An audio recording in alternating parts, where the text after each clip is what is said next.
Perkenalkan, nama saya Yunike, NIM 201180014. Pada video ini, saya akan menjelaskan materi tentang perbedaan individu. Individu adalah suatu kesatuan yang memiliki ciri khasnya tersendiri, dan oleh karena itu, tidak ada dua individu yang sama. Setiap individu itu berbeda. Perbedaan individu dapat dilihat dari dua segi, yaitu yang pertama segi horizontal dan yang kedua segi vertikal. Yang pertama segi horizontal. Setiap individu berbeda dalam aspek mental seperti tingkat kecerdasan, abilitas, minat, kemauan, emosi, dan lain sebagainya. Yang kedua, vertikal. Dalam segi vertikal, setiap individu berbeda dari aspek jasmania seperti bentuk, ukuran, kekuatan, dan daya tahan tubuh. Ada beberapa jenis perbedaan individu. Yang pertama, kecerdasan. Siswa yang tingkat kecerdasannya kurang pada umumnya belajar lebih lamban dibanding dengan siswa yang tingkat kecerdasannya lebih tinggi. Karena pada umumnya, siswa yang tingkat kecerdasannya lebih tinggi memiliki perhatian yang lebih baik terhadap pembelajaran dan cepat menerima atau menangkap pembelajaran yang diberikan oleh gurunya. Yang kedua, bakat. Bakat besar pengaruhnya terhadap perkembangan seseorang. Nah, untuk mengetahui bakat siswa, maka diperlukan adanya penggunaan tes bakat. Misalnya, pada awal atau permulaan masuk sekolah, siswa-siswa diberikan tes bakat.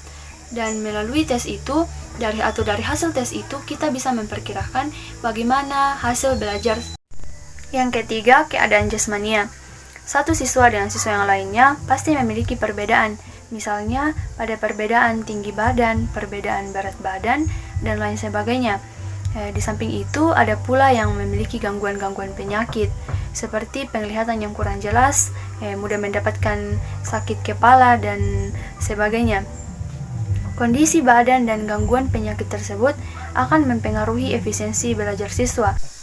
Yang keempat, penyesuaian sosial dan emosional. Karakteristik sosial dan emosional adalah dua sifat yang erat kaitannya antara satu dengan yang lain. Kondisi lingkungan di kelas, di rumah, dan dimanapun anak berada bisa berpengaruh terhadap proses pembelajaran karena kondisi tersebut bisa berubah kapan saja. Yang kelima, latar belakang keluarga.